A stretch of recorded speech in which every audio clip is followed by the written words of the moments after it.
Bonjour, aujourd'hui nous sommes reçus dans les locaux de 3737. Alors nous sommes reçus par le PDG, Monsieur Louis-Edgar Jean-François, qui va ici se présenter, nous donner, vous allez vous présenter, nous Oui, dire qui vous êtes et puis pour que nous puissions continuer notre interview. extraordinaire. Donc, oui, mon nom est Louis-Edgar Jean-François, donc je suis président directeur général du groupe 3737. Ok. Je suis également CPA de formation, donc je suis aussi considéré comme un bébé 3737.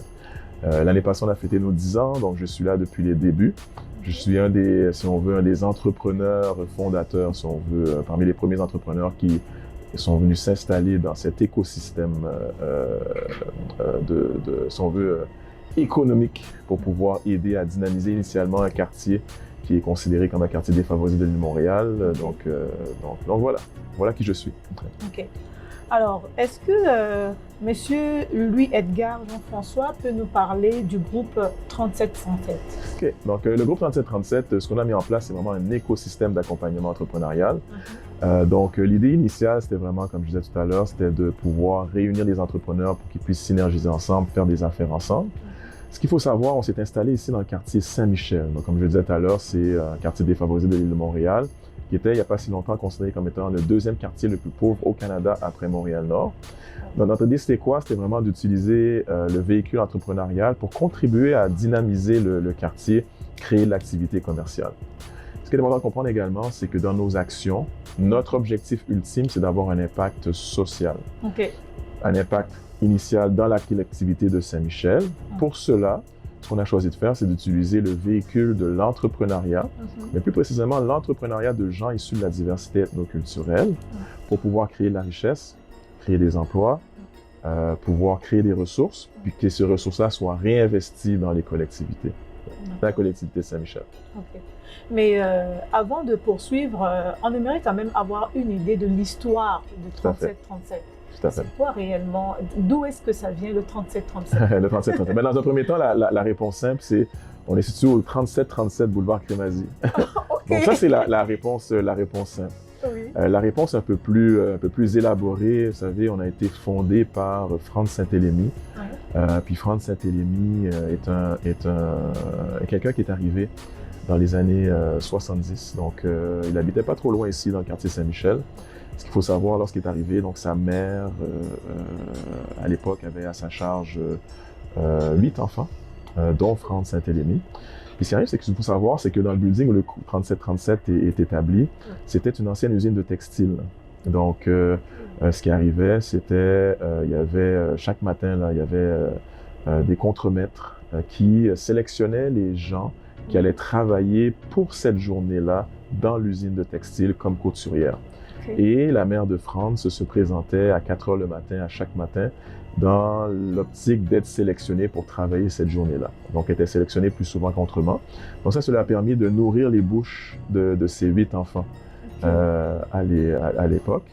Donc voilà, donc il y a cet aspect, cette connexion, si on veut, émotionnelle là, de Franz par rapport au building ici, de 3737.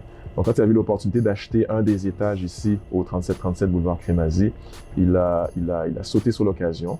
Et l'idée, c'était quoi? C'était vraiment de voir dans quelle mesure il pourrait redonner à une communauté, un quartier qu'il a vu grandir. Ok. Donc ça, c'est l'histoire là derrière le 3737. Pourquoi 3737? Ok.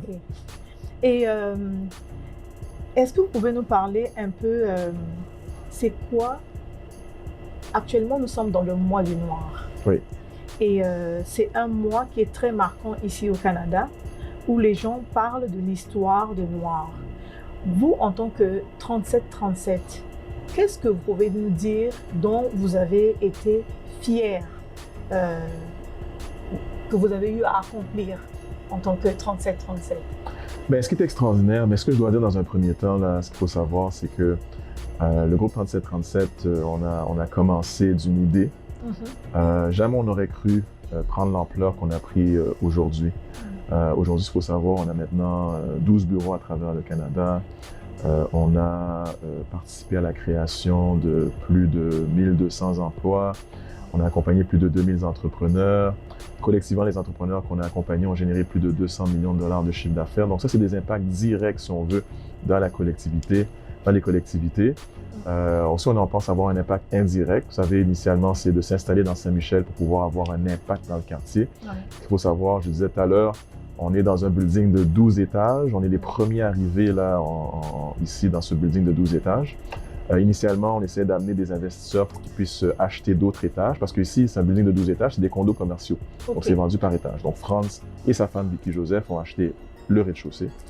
Mais on essaie de faire venir d'autres investisseurs pour qu'ils puissent acheter d'autres étages. Et puis, à l'époque, les gens étaient très réticents, compte tenu qu'on était dans le quartier Saint-Michel, un quartier défavorisé de l'île de Montréal. Oui. Les gens étaient comme très frileux, Oui. donc ne pensaient pas qu'il y allait avoir des retours, des rendements. Donc, nous, on s'est lancé, on a crédibilisé, si on veut, nos actions. Puis, tranquillement, pas vite, les gens ont vu qu'est-ce qu'on a fait. Qu'est-ce qu'on faisait? Puis, tranquillement, pas vite, les étages ont commencé à se remplir. Aujourd'hui, on est content de dire que les 12 étages au 3737 le boulevard Crémazie sont maintenant remplis. Ok. Aussi, ce qu'il faut savoir, c'est que de l'autre côté de la rue, là, du 3737 Crémazie, il y a un hôtel qui s'est construit, donc l'hôtel métropolitain. Donc, ça, il s'est construit en 2017, je pense, ou 2018. Ok. Aussi, ce qu'il faut voir, c'est qu'il y a des rues de la construction adjacente, des constructions résidentielles Ok. qui sont des nouveaux condos qui ont été construits. Aussi, autour de l'édifice, il y a des travaux d'infrastructure. Donc ça, c'est tous des signes qu'il y a eu un dynamisme dans le quartier, il y a des investissements dans le quartier. Donc, on pense avoir eu un impact à ce niveau-là. L'autre impact, vous savez, dans l'accompagnement qu'on offre aux entrepreneurs, nous, ce qu'on cherche à faire, c'est adresser des enjeux. Ok. Donc, les enjeux d'accès à des capitaux, enjeux d'accès à des ressources, enjeux d'accès à des réseaux. On a 9 programmes d'accompagnement pour adresser les enjeux d'accès à des ressources, accès à des réseaux. Donc, 9 programmes d'accompagnement. On accompagne les entrepreneurs à tous les stades de leur évolution entrepreneuriale, qu'ils soient à l'idéation, en accélération, en croissance, en forte croissance. Et ces neuf programmes, est-ce qu'ils ils se déroulent durant toute l'année ou bien c'est par... C'est toute l'année. Ok. Toute l'année. Donc, on fonctionne par cohorte. Ok. Une fois qu'une cohorte est terminée, donc on Ok. prépare la prochaine cohorte. Donc, c'est toujours continuel. C'est Ok. un accompagnement qui est continuel. Est-ce que vous pouvez nous parler un peu de ces programmes Oui, tout à fait, pour tout à que les fait. gens puissent avoir au moins une idée de ce que offre 3737? Parce que on ne sait pas si beaucoup de gens sont au courant de Oui, ça. OK. Bon, parfait, il n'y a pas de souci. Peut-être que je vais juste terminer le point au niveau Oui, s'il vous des plaît. enjeux d'accès. Oui. Donc, avec notre accompagnement, on adresse l'enjeu d'accès à des réseaux, l'enjeu d'accès à des ressources. Le troisième enjeu qu'on cherche à adresser, c'est l'enjeu d'accès à des capitaux. Ok. Donc, dans cette optique-là, donc j'ai été aussi avec le groupe 3737, on a été au centre de la création de 2 fonds significatifs. Donc, Ok. un premier fonds de aujourd'hui 175 millions de dollars pour venir au renforcement des capacités des organisations à but non lucratif qui desservent les communautés noires. Donc, c'est un contexte de renforcement de capacité. Donc, ça adresse un élément de l'enjeu d'accès à des capitaux. Ce qu'on croit beaucoup, c'est que pour adresser des enjeux spécifiques, il y a des enjeux spécifiques liés aux communautés noires, mais il faut mettre en place des solutions spécifiques. Donc, la mise en place de ce fonds-là est une solution spécifique pour adresser des enjeux d'accès à des capitaux que ces OBNL-là vivaient dans leur quotidien, dans leurs activités. L'autre chose qu'on a travaillé, on a été au centre de la création de la mise en place du programme pour l'entrepreneuriat des communautés noires. Ok. Donc aujourd'hui, c'est un fonds de 272 millions de dollars pour venir aider cette fois-ci les entrepreneurs issus des communautés noires avec plusieurs composantes. Il y a une composante qui vient offrir du financement direct. Ok. Donc du 272 millions de dollars, c'est 161 millions de dollars qui est utilisé pour offrir du financement, des prêts jusqu'à hauteur de 250 000 dollars à des entrepreneurs issus des communautés noires. Donc on a créé, donc j'ai cofondé une coalition d'organisations, la coalition FACE, qui justement gère ce fonds de 161 millions de dollars pour les distribuer sous forme de prêts. Je suis également le président du conseil d'administration de cette entité-là. Ok. Ça étant dit, donc ça c'est si on veut, je pense, les initiatives d'impact du groupe 3737. Je parlais d'impact direct dans notre accompagnement. Je parle d'impact indirect, la dynamisation d'un quartier et la création de ressources spécifiques pour aider les collectivités de la diversité ethnoculturelle. Et donc, ces fonds sont mis à disposition des entrepreneurs et des OBNL Exact. qui, aujourd'hui, par exemple, veulent se lancer Oui. et appliquent pour pouvoir... Et ces fonds sont disponibles? Ces fonds sont disponibles, exactement. Puis y a-t-il des conditions pour avoir accès à ces fonds ou bien c'est juste qu'on s'inscrit et puis... Ben, c'est-à-dire qu'il y a des critères. Oui. Si on parle du fonds pour les OBNL, ça, on a été par la voie d'appel de proposition. Donc, on a fait 2 appels de proposition. Okay. Mais aussi, ce qu'on a fait, c'est qu'on a pu bénéficier d'un financement supplémentaire du gouvernement fédéral pour aider les organisations qui n'avaient pas été sélectionnées dans les appels de proposition. Donc là, l'idée, c'était vraiment de pouvoir supporter le maximum d'OBNL. Et là, il y a encore de l'argent supplémentaire. On a fait l'annonce vendredi dernier pour aider ces organisations à peut-être aller à la 2e phase, si on veut, de leur évolution, de leur renforcement de capacité. Okay. Du côté des prêts, donc les prêts, c'est sûr que c'est des prêts à la juste valeur marchande. Donc, c'est des prêts similaires à ce qu'on trouve chez les banques. Par contre, la différence, c'est que c'est des prêts qui sont plus facilement accessibles. C'est pour ça qu'on a travaillé pour faire en sorte qu'on adresse l'enjeu d'accès à des capitaux. Puis, on voulait faire en sorte vraiment que ce soit des prêts que l'entrepreneur noir puisse facilement avoir accès. Donc là, c'est ça la grande différence avec les prêts qu'on trouve traditionnels dans les institutions financières. Okay. Exactement. Et là, vous les accompagnez aussi dans l'exercice de cette octroyation. Et puis, par exemple, pour qu'ils soient en mesure de pouvoir utiliser ces fonds, est-ce que vous avez, par exemple, je dirais, une cohorte qui accompagne pour la gestion de cette, donc, des deux côtés. Donc, le premier fonds pour les OBNL, on a vraiment une équipe qui est dédiée à l'accompagnement. Okay. On a une équipe interne, plus on a aussi des consultants externes. Donc, collectivement, on accompagne dans le cadre de renforcement de capacité ces OBNL-là. Donc, toutes les ressources sont là, sont disponibles. Okay. Du côté entrepreneurial, donc, on a créé la coalition FACE pour octroyer les prêts. Mais la coalition FACE, on travaille avec tous les organismes qui supportent et accompagnent les entrepreneurs issus des... Donc, il y a l'aspect prêt, mais tout de suite, ce qu'on fait, c'est que l'entrepreneur qui a eu un prêt, on le connecte avec un organisme de sa région respective. Okay. Donc, le groupe 3737, dans le fond, est un de ces organismes-là. Okay. Et ça nous permet, à un niveau national, donc comme je disais tout à l'heure, c'est 12 bureaux à travers le Canada, à un niveau national, de pouvoir supporter les entrepreneurs de façon générale, issus des communautés noires, mais surtout les entrepreneurs qui ont bénéficié d'un financement du côté de la coalition FACE. OK. Et là, pour venir au programme, donc vous avez dit que vous avez 9 programmes que vous dispensez à l'année longue. Et donc, de ces 9 programmes, est-ce que vous pouvez nous en parler? Oui, tout à fait. Donc, comme je disais tout à l'heure, on supporte les entrepreneurs à tous les stades de leur évolution entrepreneuriale, qu'ils soient en idéation, en accélération, en croissance, forte croissance, même en maturité. Le premier programme qu'on a, donc on a créé ce qu'on appelle un tunnel entrepreneurial d'accompagnement. Okay. Donc, on commence au début du tunnel avec l'idée. L'entrepreneur arrive avec son idée, puis là, ce qu'on va faire, on va essayer de l'aider à structurer son idée et mettre en place les bases entrepreneuriales avec notre programme de lancement d'entreprise. Okay. Donc, c'est vraiment pour mettre les bases entrepreneuriales. Donc, la mise en place du plan d'affaires, la constitution de la compagnie, la structure légale, les cartes d'affaires. Donc, le mettre en position de pouvoir commencer à générer des revenus. Okay. Ensuite, on chemine dans le tunnel entrepreneurial, on arrive dans nos 3 programmes d'accélération. Donc, les programmes d'accélération, c'est des programmes où ce qu'on vise à créer des ressources directes dans l'entreprise. Donc là, avec le lancement d'entreprise, on a mis la base entrepreneuriale. Là, maintenant, en accélération, maintenant qu'elle a sa base entrepreneuriale, on vient l'aider à ajouter des ressources. On a des ressources humaines, des ressources financières, donc du financement. L'idée, c'est vraiment l'amener à générer des revenus rapidement pour que ces revenus-là soient réinvestis dans son entreprise. Donc, c'est 3 programmes d'accélération. Le premier programme, c'est le programme Élévation, qui est notre programme central d'accélération. Donc, tous les entrepreneurs en accélération se retrouvent de facto dans le programme Élévation. Okay. On parle d'à peu près entre 35 et 40 entrepreneurs. Ce chiffre va peut-être augmenter compte tenu de notre expansion nationale. Oui.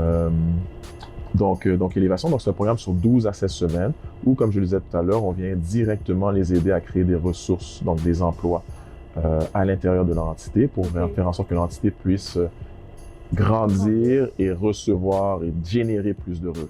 Okay. Le deuxième programme d'accélération, c'est notre programme Femmepreneur. Donc, c'est un programme qui est imbriqué à l'intérieur du programme Élévation. Donc, les femmes entrepreneurs du programme Élévation, non seulement ils bénéficient de l'accompagnement d'Élévation, mais en plus de ça, ils bénéficient d'un accompagnement supplémentaire à ces femmes en entrepreneuriat. Donc, c'est des ateliers, mais surtout, c'est du coaching personnalisé pour vraiment adresser les enjeux que vivent la femme que vit la femme en entrepreneuriat. Pourquoi seulement la femme? Vous avez pris ce côté femme. Est-ce qu'il y a eu un enjeu particulier pour la femme pour que vous fassiez ce programme de femmepreneurs? Oui, ben, il y a des enjeux. C'est certain qu'il y a des enjeux. Tout à l'heure, je parlais d'enjeux d'accès à des capitaux. Oui. De façon générale, pour les gens issus de la diversité ethnique culturelle, il y a des enjeux d'accès à des capitaux. Mais c'est encore plus vrai du côté de la femme issue de la diversité ethnique culturelle. Donc, nous, on met en place un accompagnement pour aider à adresser ces enjeux-là directement dans un accompagnement main dans la main. Puis, je pense qu'on a quand même un bon taux de succès là, d'aide aux femmes entrepreneurs. Ensuite, le troisième programme d'accélération qu'on a, c'est le programme Migrantpreneur. Donc, c'est un programme, ce qu'on vient faire, c'est qu'on vient, donc les entrepreneurs, les immigrants entrepreneurs qui sont déjà inclus dans le programme Élévation, donc ils bénéficient de l'accompagnement du programme Élévation, mais en plus de ça, ils ont un accompagnement supplémentaire pour les aider à s'intégrer dans la communauté d'accueil ici au Canada.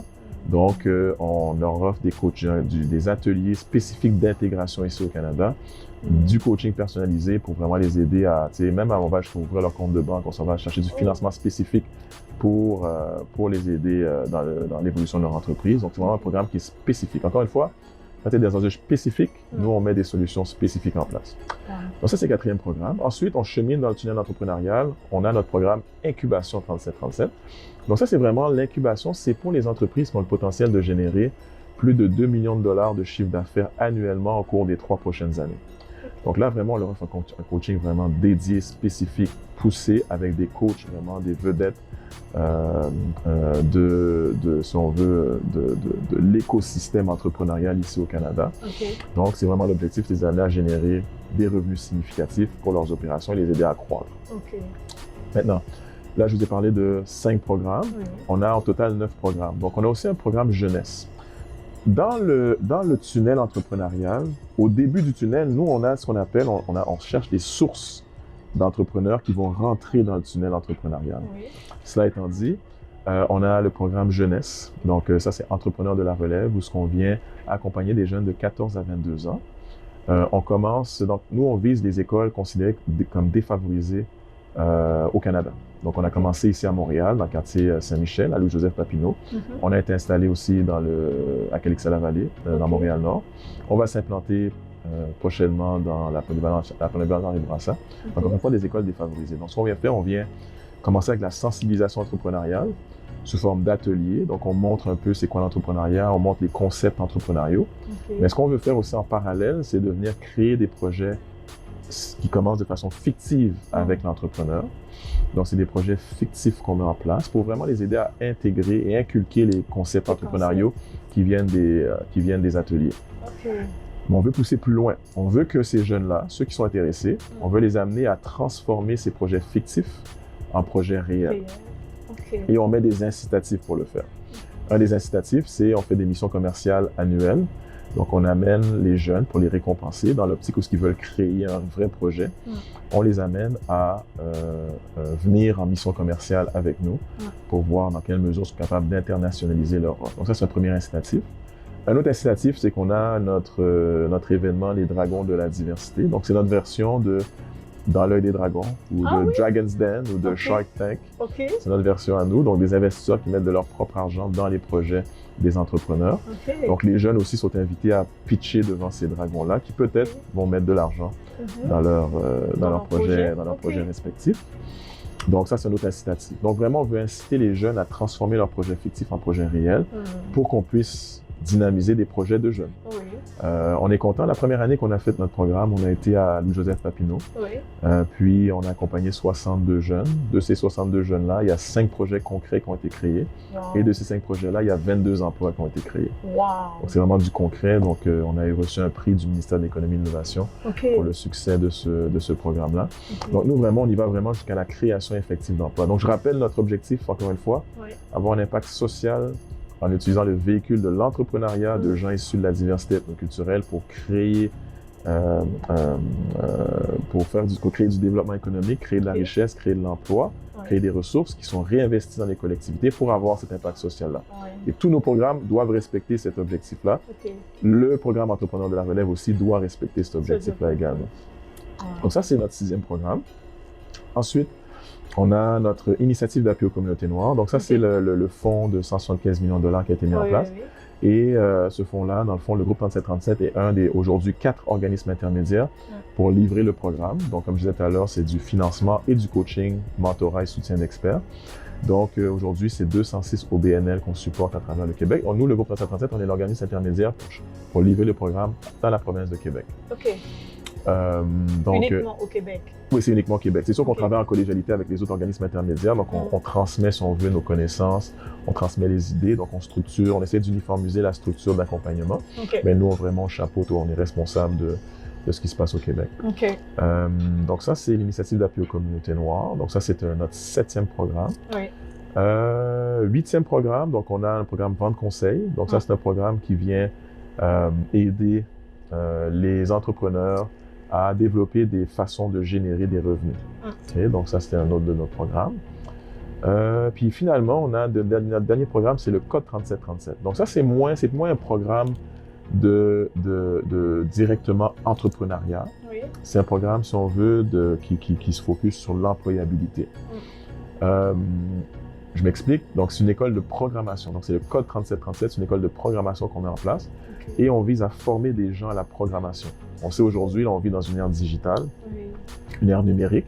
Donc, toutes les plateformes numériques, les technologies, donc la digitalisation requiert qu'on ait un plus grand nombre de programmeurs. Donc, nous, ce qu'on dit, c'est qu'il y a un besoin énorme sur le marché pour supporter, pour avoir des programmeurs. Il y a des gens qui sont à la recherche d'emploi, qui sont à la recherche de développement de compétences. Donc, nous, on vise des étudiants issus de milieux défavorisés, puis on crée ce maillage-là. Donc, avec le Code 3737, c'est un programme sur 9 mois. À la fin du 9 mois, ce qu'on garantit à l'étudiant, c'est un emploi ou un stage à l'intérieur d'un de nos partenaires ou d'une corporation. Donc ça, c'est le 9e programme d'accompagnement. Oui, c'est un programme d'employabilité. Par contre, on a ajouté un volet entrepreneurial. Donc, on a une cohorte qu'on forme pour créer des agences web. Donc, des agences qui vont pouvoir créer des sites web, qui vont pouvoir offrir des services de développement, si on veut, à des entreprises qui ont des projets, exemple, qui utilisent des concepts de l'intelligence artificielle, par exemple. Donc on a essayé notre programme pour le faire, le programme Code 3737. Et si, par exemple, quelqu'un dans ce programme voudrait aussi partir en entrepreneuriat, là aussi, vous êtes en mesure de l'accompagner? Exactement, c'est ça, exactement. Donc, on crée des entreprises, des agences web pour pouvoir supporter toute entité, toute entreprise qui a des besoins de développement web, ou développement numérique, développement de plateforme, ou intégration de concepts d'intelligence artificielle. Quels sont j'imagine que vous avez eu des challenges, des défis dans toute cette organisation, la mise en place de ces beaux projets qu'aujourd'hui les gens arrivent à concrétiser et on voit vraiment les fruits, les retombées maintenant. Mais quels sont les défis que vous avez eus entre-temps pour... Vous savez, ce qu'on voit aujourd'hui, c'est la belle chose. On voit les 12 bureaux à travers le Canada, on voit 3 étages ici au 3737 Crémazie, mais ça a demandé énormément de sacrifices. Je pense que le premier sacrifice est venu justement de Franz Saint-Hélémy, qui a principalement investi de son propre argent. On parle de près de 15 millions, plus de 15 millions de dollars pour commencer, si on veut, l'aventure. C'est sûr que là, c'est un premier sacrifice. Après ça, c'est sûr que l'écosystème s'essoufflait, c'est sûr que Franz mettait beaucoup d'argent. Par contre, lui, ses ressources sont limitées. Donc, ce qui est important, c'est vraiment d'amener de l'argent neuf. Donc là, l'écosystème s'essoufflait, ça a failli, tout a failli arrêter, fermer. Fait que à l'époque, j'avais vendu ma boîte. J'avais ma boîte en comptabilité et services juridiques ici dans l'écosystème du groupe 3737. Donc, comme je disais tout à l'heure, j'étais un des entrepreneurs fondateurs. Je suis CPA de formation, donc j'avais ma boîte à l'époque. J'ai vendu ma boîte en octobre 2016. Puis, après la suite à la vente de ma boîte, donc j'avais investi dans d'autres choses, mais j'avais quand même un peu de disponibilité. Donc, je suis venu restructurer les entreprises ici pour juste remettre la fondation en place et être sûr que tout ça ne s'arrête pas puis ne tombe pas. Et après ça, Franz m'a demandé de m'occuper du groupe 3737, ce que j'ai accepté. Donc, mon rôle, c'était quoi? C'était vraiment d'aller chercher les partenariats financiers, non financiers, d'aller chercher cet argent neuf, de découvrir, de voir qu'est-ce qui se fait sur le terrain. Donc, j'ai découvert vraiment un écosystème d'accompagnement entrepreneurial assez significatif. Pour moi, un entrepreneur qui veut réussir a toutes les ressources pour le faire. C'est juste une question maintenant de connecter l'entrepreneur avec ces ressources-là. Par contre, quand j'ai accepté de le faire bénévolement. Donc, on parle d'un sacrifice. J'ai fait pendant mes 11 premiers mois, presque un an, j'ai accepté à raison de 60-70 heures par semaine de faire ça bénévolement pour donner une chance à au groupe 3737 de renaître. Donc, je pense avoir fait un bon travail, je pense. Donc, oui, pendant un an. C'est ça, mais ça partie. Puis c'est ça, donc ça a été un défi personnel aussi, parce que tu sais, un an de bénévolat, c'est sûr que la famille, ça met la pression, ça met la pression sur la famille. Oui. Donc là, j'ai accepté, mais comme je dis, c'est mon choix, j'ai accepté de faire le sacrifice. Puis aujourd'hui, je pense que je suis content du sacrifice. Tout le monde, je pense, est content de ce sacrifice-là. C'est un sacrifice qui était nécessaire. Donc, comme je disais tout à l'heure, les gens ont tendance à voir la belle chose, mais pour toute histoire à succès, il y a un sacrifice en arrière. Et les sacrifices d'enfants qui sont quand même significatifs. Puis je pense que on est un groupe, donc les bébés 3737, on a, je pense, mis la main à la pâte, on a sacrifié énormément pour pouvoir remettre tout ça aux collectivités, mettre ça disponible aux collectivités de la diversité culturelle. C'est vraiment très encourageant quand on entend l'histoire et on voit par où vous êtes passé, arriver à bâtir un écosystème vraiment qui crée une synergie dont on parle aujourd'hui à travers le Canada. C'est vraiment quelque chose je dirais, de fier pour la communauté noire. Parce que je pense que vous êtes parmi les premiers, parce que je n'ai pas encore entendu parler d'un autre écosystème comme le 3737 aujourd'hui. Alors, franchement, je dirais chapeau. Merci, merci, j'apprécie. Vraiment, des sacrifices, comme on dit, c'est vraiment un exemple qu'on peut donner vraiment aux autres. C'est vraiment très apprécié pour nous qui voyons ces belles choses. Et parmi, vous nous avez parlé des succès que vous avez eus. Et qu'est-ce que vous projetez, par exemple, dans le futur, les objectifs futurs? On imagine que vous avez d'autres projets encore à mettre en place. Parce qu'il y en a toujours. Oui, il y a toujours. Ce qui qui arrive, c'est encore une fois dans le contexte de créer des ressources pour la diversité ethnoculturelle. Présentement, il y a un gap dans le marché. OK. Donc là, on a travaillé à créer avec la Coalition FAY, c'est le programme pour l'entrepreneuriat des communautés noires. Donc on a créé, si on veut, une offre de financement jusqu'à 250 000 $. Si on parle de diversité ethnoculturelle, il y a une autre organisation qui s'appelle Evol qui offre également du financement. Okay. Le financement semble s'arrêter à peu près à 400-500 000 $. Okay. Si on parle toujours de diversité ethnoculturelle, l'autre offre de financement, c'est une offre de financement qui est offerte par la Caisse de dépôt et de placement avec son programme 25 au cube. Okay. Mais c'est un programme qui offre du financement qui commence à 5 millions de $. Donc, si on veut de 400 000 à 5 millions, il y a un gap. Okay. Nous, on cherche à couvrir ce gap-là. Donc, il y a toujours les enjeux d'accès à des capitaux. Donc, on a des entrepreneurs. Présentement, on a à peu près une cinquantaine d'entreprises qui sont rendues à obtenir du financement dans ce gap-là, donc du financement à 2 millions, 2,9 millions, 1,1 million. Okay. Donc, nous, dans les projets futurs, ce qu'on vise à faire, c'est de voir à couvrir ce gap-là et de pouvoir mettre en place, si on veut, une solution de financement pour aider ces entrepreneurs-là qui sont rendus à l'autre phase de scaler, qui sont vraiment à l'autre phase de grandir. Nous, on veut, donner de la visibilité à ces entrepreneurs-là, leur aider à adresser l'enjeu d'accès à des capitaux dans ce gap-là, mais surtout, on veut créer les champions de demain qui vont venir inspirer d'autres à faire un peu le type d'entreprise qu'ils ont. Il y a cette connotation-là dans nos communautés qu'on a principalement des entreprises plus traditionnelles, ce qui est correct parce que c'est des entreprises traditionnelles, c'est des créateurs d'emplois, c'est des générateurs de revenus. Quand je dis par exemple entreprises plus traditionnelles, on parle d'épiceries, des salons de coiffure, trucs comme ça. Comme je dis, je ne minimise pas l'importance de ces. Par contre, en 2023, il y a des projets, tu sais, quand on parle d'innovation, on parle d'améliorer les efficacités dans les entreprises. Donc, nous, on pense que on a le talent au niveau de la diversité interculturelle pour créer des projets vraiment encore plus innovants, puis voire même ajouter de l'innovation dans les projets qui sont considérés un peu plus traditionnels. Donc c'est ça. Donc on travaille là-dessus. On veut s'assurer qu'au niveau des entrepreneurs et entreprises de la diversité ethnoculturelle, qu'on crée ces projets-là porteurs qui vont vraiment amener d'autres à innover et voir que en termes de développement entrepreneurial, c'est une chose de développer une entreprise enregistrée ou être travailleur autonome.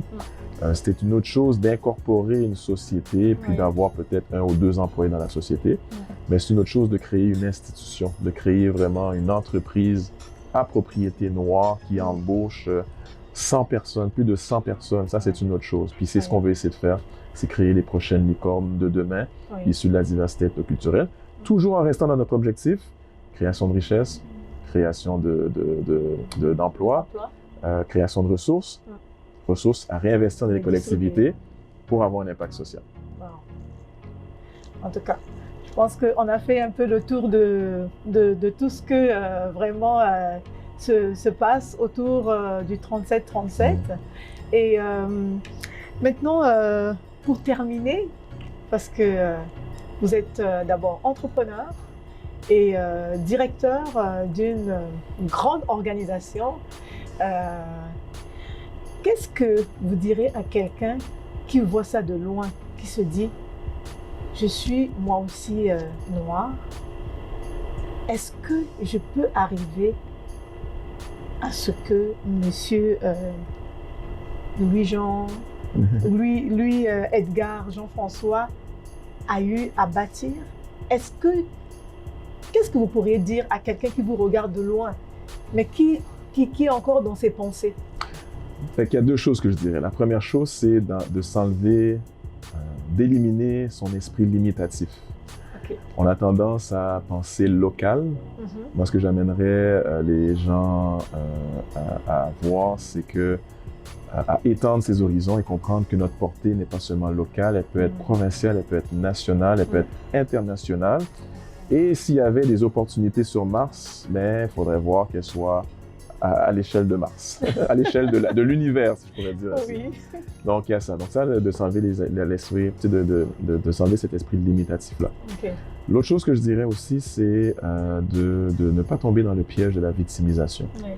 C'est sûr que oui, on est conscient qu'il y a des enjeux, on est conscient qu'il y a des biens inconscients, on est conscient qu'il y a des difficultés d'accès pour des gens issus de la diversité ethnoculturelle, mais il faut vraiment ne pas tomber dans la victimisation puis de continuer de pousser, de continuer de défoncer les barrières pour justement changer la donne, faire en sorte qu'on comprenne que ces barrières-là, dans le fond, c'est de les casser puis qu'on comprenne que les gens issus de la diversité ethnoculturelle sont tout aussi talentueux que les gens de la communauté d'accueil, de bien faire comprendre qu'on a autant de talent, si ce n'est pas plus, que les gens de la communauté d'accueil. Donc, c'est la deuxième suggestion que j'aurais, c'est vraiment de ne pas tomber dans le piège de la victimisation et de continuer de défoncer les barrières pour changer les perceptions, pour qu'à un moment donné, on arrive à un stade où les enjeux d'accès il n'y a plus d'enjeux d'accès, puis quand on dit, je vais octroyer un financement à un entrepreneur, mais que le fait que soit un entrepreneur de la diversité culturelle n'ait pas, si on veut, d'impact ou de connotation à savoir si le prêt va être accepté ou non. Wow. Vraiment, merci beaucoup, Monsieur Edgar Jean-François. Et puis, on se dit à très bientôt. On aura certainement d'autres choses encore parce qu'il nous a dit qu'il y a d'autres choses qui viennent. Vous aurez encore l'occasion de les entendre. À très bientôt. Merci beaucoup. Merci énormément. Merci d'avoir pris le temps. On est vraiment ravis. Avec grand plaisir. Merci de m'avoir reçu.